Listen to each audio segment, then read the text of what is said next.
இன்னைக்கு ஜூனியர் விகடன் வந்து நாங்கள் பார்த்தோம். காலையில் பார்த்ததுமே விடுதலை சிறுத்தைகள் கட்சியுடைய பல தோழர்கள் என்னிடம் அழைத்தார்கள். உண்மையில் இது என்ன? தனிக்கட்சி திருச்சி கிழக்கில் போட்டில் ஆனூர் ஷானவாஸ், பின்னணியில் யார்? அந்த தம்பி வந்து இப்ப என்னை கூட இடைநீக்கம் செய்திருக்கிறது அவருக்காகத்தான். ஆலூர் ஷானவாஸுக்கு சீட்டு கொடுக்காதது தான் ஒரு பெரிய முக்கியத்துவம் மாதிரியும் ஒரு ஊடகங்கள்ல ஒரு பிரச்சனையை பேசுற மாதிரியும் ஒரு தோற்றம் ஏற்பட்டுச்சு இல்லையா? அதே மாதிரியான ஒரு தோற்றம் தான் இப்போ ஏற்பட்டிருக்குன்னு நான் நினைக்கிறேன். இது வந்து தானா ஜூனியர் விகடன் வந்து புலனாய்வு செய்து அல்லது அரசியல் ஒரு அக்கறையில் ஆர்வத்தில் எழுதுன மாதிரி தெரியல. இதுவும் அவரே தான் கொடுத்து எழுத வச்சிருக்காருங்கிறதா என்னுடைய குற்றம். அது எப்படி நமக்கு புரியும்னா எல்லாருக்கும் புரியாது. அது அந்த பத்திரிகை துறையில தொடர்பு இருக்கவங்க, தொடர்ந்து அரசியல் செய்திகளை கவனிக்கிறவங்களுக்கு தான் அது புரியும். எப்படி? நாடாளுமன்ற தேர்தலில் எழுச்சி தமிழர் தனித்து போட்டியிட்டு 2 லட்சம் வாக்குகள் வாங்கி இருக்கிறாரு. அதற்கு பிறகுதான் எழுச்சி தமிழர் மீது அரசியல் கவனம் குவிந்தது. திருச்சி கிழக்கு இடைத்தேர்தல்ல தனக்கும் அப்படி ஒரு முக்கியத்துவம் இருப்பதாக தன்னுடைய நண்பர்கள் சொல்வதாக இது பில்டப் இல்லாம என்னன்னு நான் கேக்குறேன். இமயமலையையும் சரளை கற்களையும் கம்பேர் பண்ற மாதிரி இருக்குது உங்களுக்கு. இப்ப இதை எழுதியிருக்கிற இப்ப ஜூனியரோட பத்திரிகையில யாரு சீனியர் யாரு இருக்காங்களா? சரியா பாயிண்ட் புடிச்சு விட்டீங்க நீங்க. தகவல் யாரு சொல்லிருப்பாங்கன்னு நினைக்கிறீங்க? இதை வந்து ஆலூர் ஷானவாஸ் தான் சொல்லியிருக்கிறாரு. சொல்லி எழுச்சி தமிழருக்கு இணையாக தான் ஒரு தலைவர், பெரிய தலைவர் பில்டப் பண்றாரு, பில்டப் பண்ணி கொடுக்குறாரு. பாராளுமன்றத்துக்குள்ள வந்து பல பேர் அல்லாஹு அக்பர் சொல்லியிருப்பாங்க. ஆமா. பல பேர் ஜெய்பீம் சொல்லியிருப்பாங்க. ஆமா ஆமா ஆமா. அதாவது இந்திய அரசியல் வரலாற்றிலேயே பாராளுமன்றத்தின் உள்ளே சென்று அல்லாஹு அக்பர் ஜெய்பீம் அப்படின்னு முழங்கிய ஒரே தலைவர் எழுச்சி தமிழர். இப்ப வரப்போற தேர்தல்ல திருப்பியும் திமுக நின்று இப்ப அதிமுக போட்டியிட போறது இல்லைங்கிற மாதிரி பேசி அடிபடுது. திருப்பியும் திமுக போட்டிட்டு அதை வந்து தோல்வியை வந்து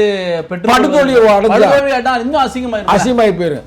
அதனால பழியராக்க போறாங்களோ அப்படியும் இருக்கலாம். ஐயோ தம்பி நீ அப்படிலாம் கவனமா இரு தம்பி, நல்ல தம்பி, நீ ஏன் இப்படிலாம் போற? எழுச்சி தமிழர் என்னை சந்தேக கண்ணோடு பார்த்தார், திட்டமிட்டு எனக்கு சீட்டு தராமல் புறக்கணித்தார். 3வது பயணம் திட்டமிட்டு என்னுடைய கட்சிக்காரர்கள் என்னை வந்து திட்டமிட்டு தாக்கி கொண்டிருக்கிறார்கள். இது வந்து சொல்லியிருக்கிறார்.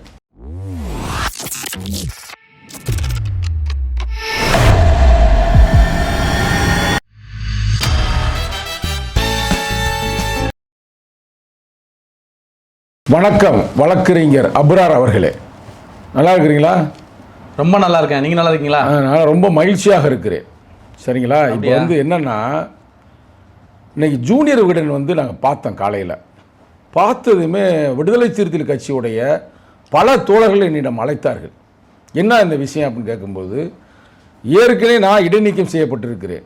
அது மட்டும் அல்லாது இப்போ நம்ம அவரை பற்றி எதுவுமே பேசுகிறதில்லை. அப்போ நமக்கு என்னன்று தெரியாமல் நம்ம அவங்களுக்கு பயிர் சொல்லக்கூடாது. அப்போ யார்கிட்ட கேட்டால் சரியாக இருக்கும் என்று நான் தனக்குத்தானே யோசித்தேன். யோசித்த பிறகு வழக்கறிஞர் அப்ரார் வந்து அவருடைய நண்பர், யார்? நமது ஆனூர் ஷானவாஸுடைய நெருங்கிய நண்பர். நீ 2 பேரும் பல நாடுகளுக்கு வந்து சென்றிருக்கிறீர்கள். அது மட்டுமல்லாமல் அந்த ஜூனியர் விகடனில் ஒரு போட்டோ வந்துச்சு. இந்த போட்டோ கூட அந்த காலகட்டத்தில் நீங்கள் சென்றிருந்த காலகட்டத்தில் எடுத்திருக்கலாம் அப்படின்னு உங்களுக்கு சில ஐயம் ஏற்பட்டது. ஏன்னா நீங்கள் போனதே எனக்கு தெரியும், நான் பார்த்துருக்கிறேன், நீ உங்களுடைய ஃபேஸ்புக்கிலே பார்த்துருந்தேன். சரி, இதெல்லாம் சரியாக யார் வந்து மக்களுக்கு உண்மையை உள்ளபடி சொல்லக்கூடிய யாராக இருக்கும் என்று சிந்திக்கும் பொழுது உங்கள் பேர் ஞாபகத்துக்கு வந்தது. உண்மையில் இது என்ன?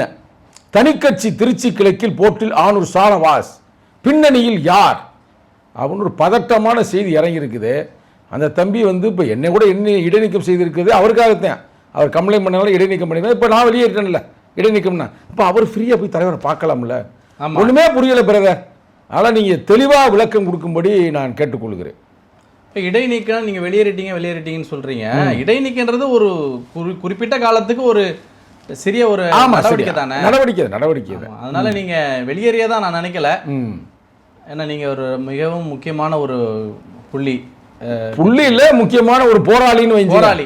நம்ம அதை பார்த்துக்கிறோம், அது ஒன்றும் பிரச்சனை இல்லை. இது என்ன? இதுதான் நீ சொல்லணும். அதாவது இப்போ இதை என்ன நம்ம பார்க்கலாம்னா, தேர்தல் அறிவிச்சுட்டு எழுச்சி தமிழர் வந்து எழுச்சி தமிழர் வந்து நம்ம கேண்டிடேட்ஸ் அறிவிக்கிறதுக்கு முன்னாடி இதே மாதிரி ஒரு பரபரப்பு வந்துச்சு. சரிங்களா? அந்த பரபரப்புல ஆளூர் ஷானவாஸுக்கு சீட்டு கொடுக்காதது தான் ஒரு பெரிய முக்கியத்துவம் மாதிரியும் ஒரு ஊடகங்கள்ல ஒரு பிரச்சனையை பேசுற மாதிரியும் ஒரு தோற்றம் ஏற்பட்டுச்சு இல்லையா? அதே மாதிரியான ஒரு தோற்றம் தான் இப்போ ஏற்பட்டிருக்குன்னு நான் நினைக்கிறேன். இது வந்து தானா ஜூனியர் வீடன் வந்து புலனாய்வு செய்து அல்லது அரசியல் ஒரு அக்கறையில் ஆர்வத்தில் எழுதுன மாதிரி தெரியல. இதுவும் அவரே தான் கொடுத்து எழுத வச்சிருக்காருங்கிறதா என்னுடைய குற்றம். அதாவது ஆரம்பத்துல சீட்டு கிடைக்காமல் இருக்கும் பொழுது தன்னை எப்படி எழுத வச்சாரோ, பேசும் பொருளாக மாற்றினாரோ, அதை போலவே இப்பயும் வந்து பாரு என்னை பாரு, நான் தனியா கட்சி ஆரம்பிக்க போறேன் அப்படின்னு ஜூனியர் விகடனை இவரே நேரடியாக தொடர்பு கொண்டு பேச வச்சிருக்கிறார். அது எப்படி நமக்கு புரியும்னா எல்லாருக்கும் புரியாது. அது அந்த பத்திரிகை துறையில தொடர்பு இருக்கவங்க, தொடர்ந்து அரசியல் செய்திகளை கவனிக்கிறவங்களுக்கு தான் அது புரியும். எப்படி? ஏன்னா இப்ப வந்து திருச்சி கிழக்கு இடைத்தேர்தல் வரப்போகுது, இன்னும் 4 தொகுதிக்கு வரப்போகுது. அதுல இவருடைய பங்கு என்ன அப்படிங்கறத இவர் நிறுவன மாதிரியான ஒரு பேட்டியை வந்து கொடுத்திருக்கிறாரு. இந்த பேட்டியில முக்கால் பாகம் இவருடைய ஆளுமை பத்தியும், இவர் ஒரு பெரிய அரசியல் எதிர்காலம் உடைய தலைவருங்கிற மாதிரி தான் இதுல ஒரு ஃபோக்கஸ் இருக்கு. கடைசியா ஒரு 2 பேரால ஜூனியர் விடன் இவருடைய கருத்துக்களை வந்து அலசி ஆராய்ஞ்சு திமுக தரப்புலையும் விசிக தரப்புலையும் தாவேகா தரப்புலையும் கேட்டுட்டு போட்டிருக்காங்க. ஆனா முழுக்க இவரு தன்னை வந்து ப்ரொமோஷன் பண்ற மாதிரியான ஒரு விஷயம் தான் சொல்லியிருக்கிறாரு. அதுல என்னன்னு பாத்தீங்கன்னா முக்கியமா ஒரு விஷயம் வந்து 1999ல சிதம்பரம் தொகுதியில நாடாளுமன்ற தேர்தலில் எழுச்சி தமிழர் தனித்து போட்டியிட்டு 2 லட்சம் வாக்குகள் வாங்கி இருக்கிறாரு. அதற்கு பிறகுதான் எழுச்சி தமிழர் மீது அரசியல் கவனம் குவிந்தது. 2001ல அதுக்கு பிறகு கூட்டணி கட்சியினுடைய கதவுகள் வந்து எழுச்சி தமிழருக்கு திறந்தது. அதே போல வருகின்ற திருச்சி கிழக்கு இடைத்தேர்தல்ல தனக்கும் அப்படி ஒரு முக்கியத்துவம் இருப்பதாக தன்னுடைய நண்பர்கள் சொல்வதாக பாடுறான். இது பில்டப் இல்லாம என்னன்னு நான் கேக்குறேன். அதாவது இமயமலையையும் சரளை கற்களையும் கம்பேர் பண்ற மாதிரி இருக்குது. புரியுதா உங்களுக்கு? யாரோட கம்பேர் பண்றாரு பாருங்க. அப்படி என்ன சொல்ல வர்றாருன்னா அதுல இன்னும் மறைப்பொருள் என்னன்னா, இனிமேல் எழுச்சி தமிழருடைய தலைமையிலே தான் எழுச்சி தமிழருடைய தலைமையில இல்லை என்பதும், அது இனிமேல் தனக்கு ஒரு வளர்ச்சி வந்து விட்டது, தான் ஒரு தனி கட்சியினுடைய தலைவர் அந்தஸ்துக்கு வந்துட்டோம் அப்படிங்கிறதுக்கு ஒப்பிடுறதுக்கு தான் அந்த 1999 நாடாளுமன்ற இடைத்தேர்தல் சொல்றாரு. புரியுதா உங்களுக்கு? இப்ப இந்த தகவல் ஜூனியர் விடனுக்கு யாருக்கு தெரிஞ்சிருக்குன்னு நினைக்கிறீங்க? இப்ப இதை எழுதியிருக்கிற இப்ப ஜூனியர் விடன் பத்திரிகையில யாரும் சீனியர் யாரும் இருக்காங்களா? சரியா பாயிண்ட் பிடிச்சு விட்டீங்க நீங்க. தகவல் யாரு சொல்லியிருப்பாங்கன்னு நினைக்கிறீங்க? இதை வந்து ஆளூர் ஷானவாஸ் தான் சொல்லியிருக்கிறாரு. சொல்லி எழுச்சி தமிழருக்கு இணையாக தான் ஒரு தலைவர், பெரிய தலைவர் பில்டப் பண்ணி கொடுக்குறாரு. இது வந்து சும்மா வந்து இந்த கருத்துக்கள் வந்து சுத்திக்கிட்டே தான் இருந்துச்சு. அதாவது திமுக வந்து அழைப்பதாகவும், அதுக்கு இவர் பல கோடிகள் வந்து பேரம் பேசி கொண்டிருப்பதாகவும், இப்படி எல்லாம் பல கருத்துக்கள் வந்து பத்திரிகையாளர் கூட சொல்றாரு 10 கோடி வந்து திமுக வாங்கி விட்டாருன்னு சொல்றாரு. அது உண்மையா நமக்கு தெரியல. 10 கோடி வாங்கினாரா 30 கோடி வாங்கினாரா இப்படி வந்து கருத்துக்களை வந்து பரவ விட்டுக்கிட்டே இருக்கிறாரு. வெளிநாட்டுல உட்கார்ந்துகிட்டு இஸ்லாமிய வியாபாரிகள், இஸ்லாமிய ஆளுமைகளோட தனி கட்சி தொடங்குவதுதான் ஒரே திட்டம். ஏன்னா இஸ்லாமிய இளைஞர்களுக்கு வழிகாட்டக்கூடிய கட்சிகள் எதுவுமே இப்ப களத்துல இல்ல, அதனால ஊடக விளம்பரம், ஊடக வெளிச்சத்தில் இருக்கக்கூடிய ஆளூர் ஷானவாஸ் மட்டும்தான் இதை செய்ய முடியும் என்று இஸ்லாமிய மக்கள் சொன்னார்கள். இந்த இடத்துல நான் மறுக்கிறேன். எப்படின்னா பாராளுமன்றத்துக்குள்ள வந்து பல பேர் அல்லாஹு அக்பர் சொல்லியிருப்பாங்க, பல பேர் ஜெய்பீம் சொல்லியிருப்பாங்க. அதாவது இந்திய அரசியல் வரலாற்றிலேயே பாராளுமன்றத்தின் உள்ளே சென்று அல்லாஹு அக்பர் ஜெய்பீம் அப்படி முழங்கிய ஒரே தலைவர் எழுச்சி தமிழர். இன்னைக்கு அனைத்து இஸ்லாமிய தோழர்களும் எங்களை நோக்கித்தானே வர்றாங்க. அப்ப அது பிடிக்காம திருட்டு திமுக இவரை வச்சு வந்து வேலை பாக்குறாங்க. எனக்கு சந்தேகம் வருது. இருக்கலாம். இது எவ்வளவு பெரிய அயோக்கியத்தனம். இன்னும் வரப்போற தேர்தல்ல இப்ப வந்து முதல்வர் விஜய் அவர்களும் அவருடைய விசில் சின்னமும் வந்து பயங்கரமான வெற்றி பெற்றிருக்கு. ஆமா, இப்ப வரப்போற தேர்தல்ல திருப்பியும் திமுக நின்னு இப்ப அதிமுக போட்டியிட போறது இல்லைங்கிற மாதிரி பேசி அடிபடுது. திருப்பியும் திமுக போட்டிட்டு அதை வந்து தோல்வியை வந்து பெற்று இன்னும் அசிங்கமாயி போயிரு. அதனால பலியாராக்க போறாங்களோ அப்படியும் இருக்கலாம். ஐயோ தம்பி நீ அப்படிலாம் கவனமா இரு தம்பி, நல்ல தம்பி, நீ ஏன் இப்படிலாம் போற? வெற்றி பெற்றா திமுக ஆதரவால் வெற்றி பெற்றதாகவும், தோற்று போனா அது ஷானவாசுடைய தோல்வி என்றும் கூட அதை வந்து ஒரு கருத்தாக்கம். அவர் தம்பியோட உயரம் அவருக்கு தெரியும். அவர் வந்து என் கருத்து பிரகாரம் கட்சியெல்லாம் ஆரம்பிக்க மாட்டாரு, திமுக போய் ஐக்கியமாவார்னு நான் நினைக்கிறேன். இல்ல திமுக போய் ஐக்கியமானா அதுலயும் ஒரு சிக்கல் இருக்கு. திமுக எதிர்காலம் இருக்குதா அப்படின்னு அவர் நினைப்பதாக இதுல சொல்லியிருக்காங்க. ஓ, அவ்வளவு விவரமா சிந்திப்பாரு அவரு. திமுக எதிர்காலம் இருக்குதா, அப்ப இல்லையே. அதுல திமுகவுல போனா நமக்கு உரிய பொறுப்பு கிடைக்குமா? கிடைக்காது. இல்ல உரிய பொறுப்பு கிடைக்குமானா இப்ப என்னன்னா அவர் கேட்கிறாருன்னு சொல்றாங்கன்னா திமுகவுல பொருளாளர் பொறுப்பு கேட்கறதா சொல்றாங்க. ஓ, பொருளாளர் பொறுப்புல சாதிக் பாட்சான்னு ஒரு இஸ்லாமியர் ஆமா இருந்தாரு. அதுக்கு பிறகு யாரும் இல்ல. ஆமா, இப்ப யாரும் ஐயா ரொம்ப சிறப்பான ஐயா, நமக்கு யாரும் இல்ல. அதனால அந்த இடத்துல எனக்கு பொருளாளர் பொறுப்பு கொடுங்க அப்படின்னு கேட்கறதா ஒரு தகவல் வந்து பரவிக்கிட்டு இருக்கு. ஆமா. சோ இதெல்லாம் வந்து சாத்தியமாகாது, திமுக கிடைக்கல, ஒரு பேச்சாளர் மாதிரி பயன்படுத்திட்டு விட்டுருவாங்களோ அப்படிங்கிற நினைப்பு இருக்கலாம். அதனால தனி கட்சி தொடங்கினா ஒரு குறிப்பிட்ட ஓட்டு வாங்க அவர் மட்டும் தான் இருப்பாருன்னு நினைக்கிறேன். அது நல்ல, ஏன்னா எங்க கட்சியில இருக்கும்போது வருவார் பிரதர், தனியால வருவார். ஆமா, ஆளு உயரமா இருக்கனால எங்களுக்கு தெரியும். இல்ல இன்னைக்கு அவர் தனியால் தான். இன்னைக்கு அவருக்கு வந்து அவருடைய நண்பர்கள் சிலர் தவிர வேற தொண்டர்கள்லாம் யாரும் கிடையாது. அப்படி ஒரு மாய தோற்றத்தை ஏற்படுத்தி சட்டமன்ற உறுப்பினராக இருக்கும்போது கூட ஒரு 10 பேர் 100 பேரோட வச்சு தெரியலாம்ல. ஆமா ஆமா ஆமா, தெரியணும்ன்றக்கா இல்ல, ஒரு மக்கள் திரட்சியை உருவாக்கி இருக்கலாம்ல. இல்ல நான் ஒண்ணே ஒன்று கேட்கிறேன் பிரதர், எத்தனை இஸ்லாமியரை வந்து விடுதலை செய்து சேர்த்தாரு உங்களுக்கு தெரியுமா? ஒருத்தர் கூட சேர்க்கலையே. அப்புறம் ஒருத்தர் கூட சேர்க்கல. அப்படி வந்தாலும் விடுதலை சித்துல வந்து நீ ஒரு இளைஞர் அமைப்ப இல்ல கொண்டா சேர்த்து, நான் இளைஞர் அமைப்பு செயலர் தானே. இப்போ எனக்கு தெரியாதா எத்தனை பேர் நீ கொண்டா சேர்த்துன்னு தெரியுமா? நீங்களாம் மாநாடு, திருச்சி மாநாடு நடத்துனீங்க, எவ்வளவு இளைஞர்கள், அதெல்லாம் நீங்க தானே கொண்டு வந்து பிரதர். நான் வந்து விளக்கு அதனா சுடர் ஏந்தி வந்தேன் பிரதர். அதெல்லாம் இன்னைக்கு வரலாறு. என்னெல்லாம் இடைநீக்கம் பண்ணுறது நினைச்சமா ரத்த கண்ணீர் வந்துடும். அது சின்ன தம்பிகளை அங்கிருந்து ஓட வச்சு கொண்டாந்து வந்து அவங்கள வந்து மேடையில் ஏற்றி நம்ம அது சிறப்பு பண்ணால் அதெல்லாம் வரலாற்றில் ஒரு பயங்கரமான நிகழ்வு. அதே இந்த பனை விதை நடுவோம் தமிழர் பாரம்பரியம் காப்போம் சொன்னார்ல, துபாய் வரைக்கும் நட்டான். துபாயில் ரத்த தானம் பண்ணான். நீங்க இருக்கிறதா சொல்றேன், மற்ற இதில் போய் நம்ம சொல்ல முடியாதுல்ல. ஏன்னா நீங்க உணர்ந்த ஆளு தானே. அவ்வளவுக்கு நம்ம அந்த கட்சிக்காக செஞ்சேன். தம்பி நீங்க என்ன தம்பி செஞ்சீங்கன்னு எனக்கு தெரியல. இந்த ஆளூருடைய இந்த நிலைக்கு காரணம் யார் நினைக்கிறீங்க? யாரு இந்த நிலைக்கு அவர் வளர்ந்திருக்காருன்னா அது யாரு? விடுதலை சிறுத்தைகள் தான், எழுச்சி தமிழர். அப்புறம் அது நான் பலமுறை சொல்லியிருக்கேன். தம்பிங்க, சாதாரண தம்பிய இன்னைக்கு வந்து ஒரு சட்டமன்ற உறுப்பினராகி இன்னைக்கு உலகம் பூரா கூட சேர்ந்து பல வெளிநாட்டுக்குலாம் வந்தாரு. ஆமா ஆமா, இந்த போட்டோ கூட அதுதான் உங்களுக்கு கேட்கலாம். பாத்தீங்க வந்து இந்த பேட்டி ஜூவில வந்திருக்கக்கூடிய இந்த பேட்டி அது வந்து இவர் கொடுத்த மாதிரி இல்ல, அவங்களே எழுதின மாதிரியான கூற்றுல தான் எழுதப்பட்டிருந்தாலும் இந்த இதுல பப்ளிஷ் ஆயிருக்க 2 போட்டோ இருக்குல்ல, இது ரெண்டுமே லண்டன்ல எடுத்த போட்டோ.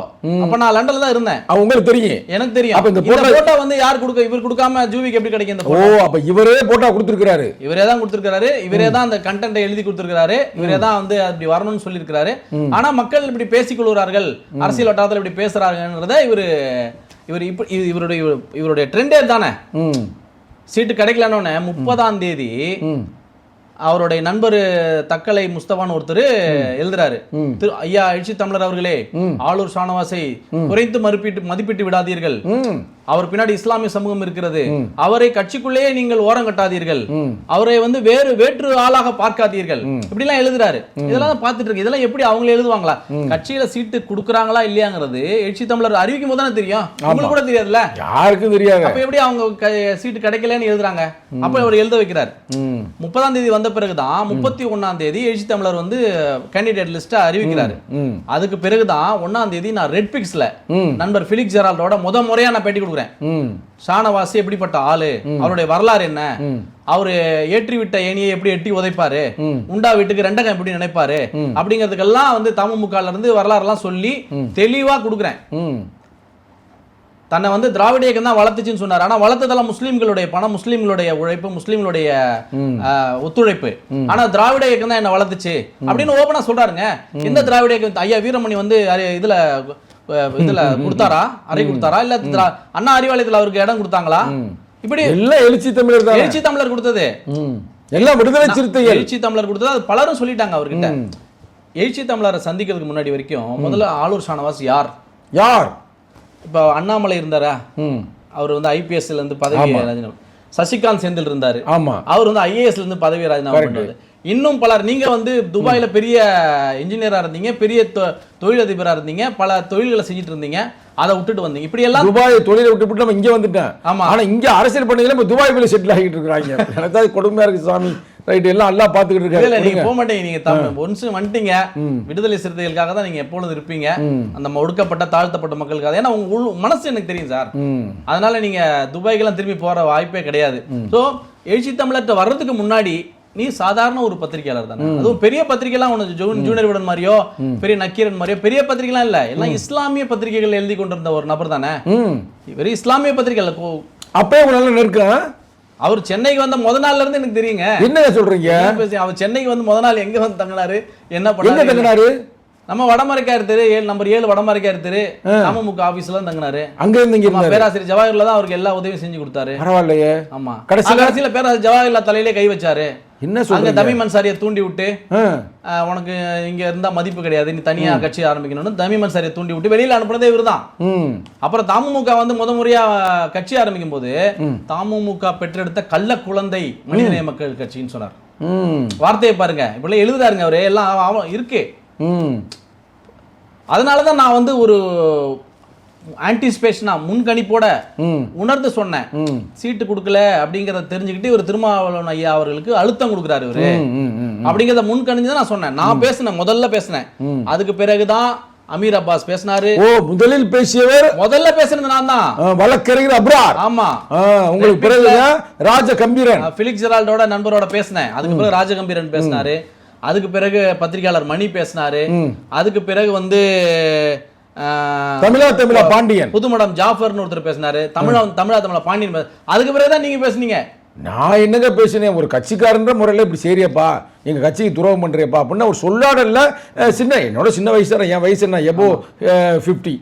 தம்பி சின்ன தம்பி. ஏன்னா இவர் யாரு முதல்ல கூட்டியா இருந்தாருன்னா கரிகால் வளவன் இப்ப எங்க மாவட்ட செயலர் இருக்கு பாத்தீங்களா, அன்பு தம்பி, அவர் தான் கூட்டியாரு. அவர் பாவன மாவட்ட செயலர் இருக்காரு. இவரை கூட அவர் நல்லா கருத்தியலா பேசக்கூடியவர். நம்ம அந்த இதுல பார்த்து என்னப்பா தம்பி சின்ன தம்பி தானே அப்படின்ற அந்த வார்த்தையை நம்ம ஒரு சொல்லாடலை பயன்படுத்துறோம். அது பாதிச்சிருச்சான். அது ஒன்றும் பாதிக்கல. ஆனா ஒரு தலைமையை நீ கொச்சப்படுத்துற மாதிரி தலைமையை வந்து சந்திக்க மாட்ட, பேச மாட்ட, எதிர்த்து பேசுவ. என்னை இடைநீக்கம் செய்து 10 நாள் ஆச்சுல, நீ போய் பார்க்க வேண்டியதான தலைவரை. தலைவர் மனசு ரொம்ப உடைஞ்சு போயிருக்கிறாருங்க. என்ன தம்பி நம்ம இவ்வளவு செஞ்சோம் அப்படி போயிட்டாரு அப்படின்னு. இப்ப நான் கூட இவ்வளவு பேசின காரணம் என்ன தெரியுமா பிரதர்? உங்களை சொல்றேன், நீங்க ஒரு வழக்கறிஞர். என்னடா அந்த கட்சிக்காக நம்ம வந்து இரவும் பகலும் இவ்வளவு உழைச்சிருக்கிறோம். எப்ப 90கள் இருந்து இன்னைக்கு வரைக்கும் வெறும் உழைப்பு மட்டுமல்ல பொருளாதாரத்தை கொடுத்துருக்கிறோம். ஆனா நமக்கு சீட்டு கொடுக்கல, நம்ம ஒன்றும் வருத்தப்படலையே. ஆனா நீ இன்னைக்கு வந்து ஆளு வந்ததுமே உங்களுக்கு சீட்டு. எத்தனை இஸ்லாமியர் இருக்கிறாங்க. ஏன்னா அப்துல் ரஹ்மான் இல்லையா, எவ்வளவு பேருங்க சுழற்சி முறையில் தானே ஒரு மக்கா காலி மாலிகா காலிகா என்ன நல்ல பேருங்க மக்கா கலீல், அவனும் பழையான்றாரு. இன்னொரு ஒரு முபாரக், எத்தனை பேர் எனக்கு தெரியும். இவெல்லாம் பெரிய பெரிய ஆட்கள், முகமது யூசுப்போடு இருந்தவர்கள். அவங்களும் எங்கேயாவது கோவப்பட்டாங்களா எனக்கு சீட்டு கொடுக்கலன்னு? இதெல்லாம் கொடுமை அப்படின்னு நானா தன்னெழுச்சியா பேசினது. உடனே சொல்லிட்டாங்க எழுச்சி தம்பி சொல்லிதான் அவர் பேசுறாரு அப்படி ஒரு பட்டையை கட்டி விட்டாங்க. இப்ப என்னன்னா இந்த பேட்டியில் என்ன கொடுத்துருக்காருன்னா, எழுச்சி தமிழர் என்னை சந்தேக கண்ணோடு பார்த்தார், திட்டமிட்டு எனக்கு சீட்டு தராமல் புறக்கணித்தார். 3வது பாயிண்ட், திட்டமிட்டு என்னுடைய கட்சிக்காரர்கள் என்னை வந்து திட்டமிட்டு தாக்கி கொண்டிருக்கிறார்கள். இதை வந்து சொல்லியிருக்கிறார். தம்பி உன்னை ஏன்பா நாங்கள் திட்டமிட்டு தாக்குறோம்? உனக்கு நல்ல மனசு இருந்தா டக்குன்னு போய் இப்போ இன்னையோட எனக்கு 10 நாள் ஆச்சு, நான் தான் தாக்குனேன், வேற ஒரு ஆளும் தாக்குறேன், நான் தான் அப்ரூவ் ஆகிறேன்ல. உன்னை எதிர்த்து ஒருத்தன் கூட பேசல. நான் பேசுறேன்னா எவன் பேசுறேன் செஞ்சாலும் பேசுவேன். அது கரெக்ட். அடக்குமுறை ஆதிக்கம் சுரண்டல் எங்கு நடந்தாலும் நான் தட்டி கேட்பேன். அதே சங்கத்தமிழ சரிங்களா, அதுல முறை நம்ம பேசுறோம். ஜனநாயகம் தானே. அப்புறம் அதுல என்ன, ஆனா இன்னைக்கு வந்து கரெக்ட் ஓகே நீ வந்து பேசக்கூடாதுப்பா அப்படின்னு நடவடிக்கை எடுத்துட்டாங்க. அப்புறம் ஏன் நீ போகல? கரெக்டான கேள்வி. ஆமா, போவே இல்லையே. அப்புறம் நீங்க எல்லாம் தொடர்ந்து பேசின பிறகு பிரச்சாரத்துக்கே அதுக்கப்புறம் தான் போனார். பிரச்சாரத்துக்கு கடைசி ஒரு 4 நாள் போனார் இல்லையா? அப்ப அவருடைய நெருங்கிய நண்பர் என்ற முறையில அவருடைய எல்லாருடைய திருடுமுடி பூரா அவருக்கு தெரியும். அப்படி தெரிஞ்சதாலதான் எழுச்சி தமிழர் மேல உருந்த பற்று காரணமாகவும், ஏன்னா எழுச்சி தமிழரோட நான் 2000 பயணம் செஞ்சிருக்கேன். நெய்வேலி கலவரம், கடலூர் கலவரத்துல அவரோட 15-20 நாள் தங்கியிருக்கேன். அவர் முதல்ல கனடாக்கு போயிட்டு வந்த பிறகு அவர் டி நகர் அலுவலகத்துல உட்கார்ந்து 3 மணி நேரம் அவர் பேட்டி எடுத்த ஜூனியரோட, இதே ஜூனியரோட நான் நிருபரா இருந்தேன். சிறந்த மாணவர் நிருபர்னு விருது வாங்கியிருக்கேங்க. என்ன சொல்றீங்க? ஆமா, 2001 தலைவர் வந்து அப்பே நீ பேட்டி எடுத்துட்டேன்.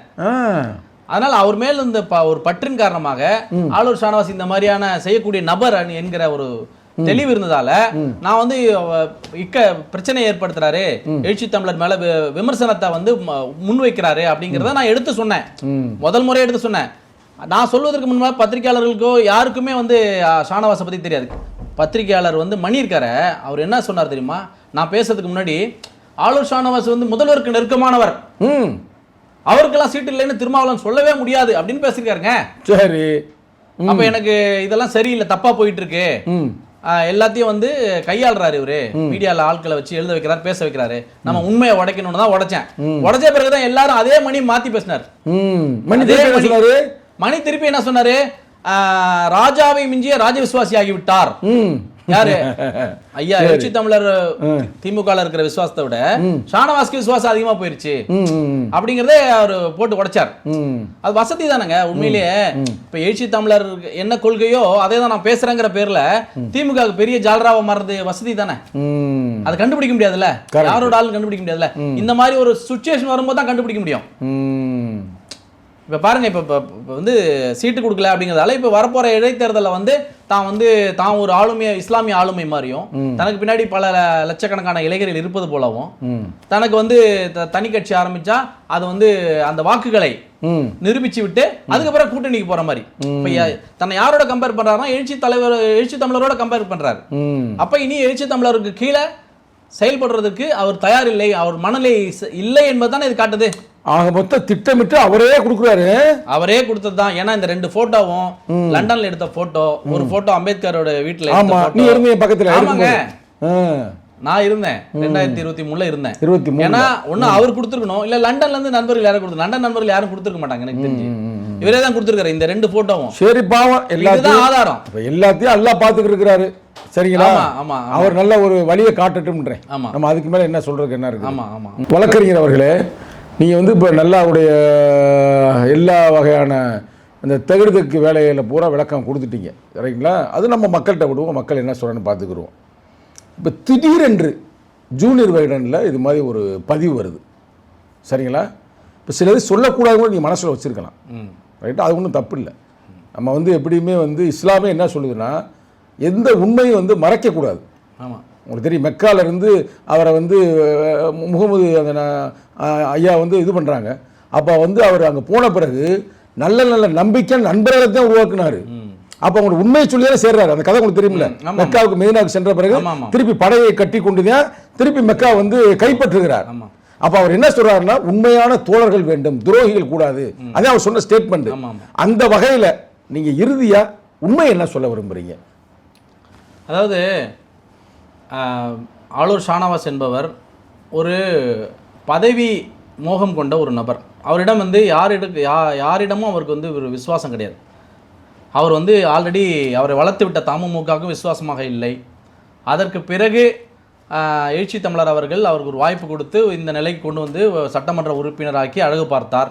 அங்கே என்ன முறை இருந்துச்சு அந்த பழைய கட்சியில? அங்க வந்து பேராசிரியர் ஜவஹர்லால் ஐயாவோட ரொம்ப நெருக்கமாகிட்டு அங்க உள்ளுக்குள்ள இருக்கிறவர்களை கட்சியில உள்ள நபர்கள் எல்லாம் தூண்டி விட்டு, அதுவும் அன்சாரி தமீம் அன்சாரி தூண்டி விட்டு, ஐயா பேராசிரியர் ஜவஹர்லாலுக்கு எதிராக தூண்டி விட்டு அவர் வெளியில வர வச்சது காரணமே ஷானவாஸ் தான். இப்ப தமுமுக என்கிறது ஒரு பெரிய எழுச்சி, தன்னெழுச்சியாக உருவான ஒரு அமைப்பு.